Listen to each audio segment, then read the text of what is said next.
lachi. Kita ka ebela na asma lachi. Oh, wa na agba ogun na. Kita ka ebela. Mbo madam nara gị, ọ maghị gị akantị n'elu ya. Agwago ngo ugboro si gị na mmanya adịghị họrọ mmadụ mma. Mmanya na-emebi umeji mmadụ. Nna m bụ na asị na ịrịawa ọrịa umeji ugba ka ebe anyị chọọ ego aga. Ka ihe na-akụziri anyị nwa bụ ụmụ gị. Tụkwanti, m ji akọrọ gị ya maka ịhụnanya nwere ebe ị nọ.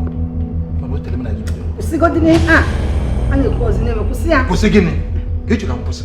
Ahapụ gị ga-ezuru gị taa bụrụ na ebe isi bịa. God by Sachin supposed to be the lawyer and the property keeper to my family.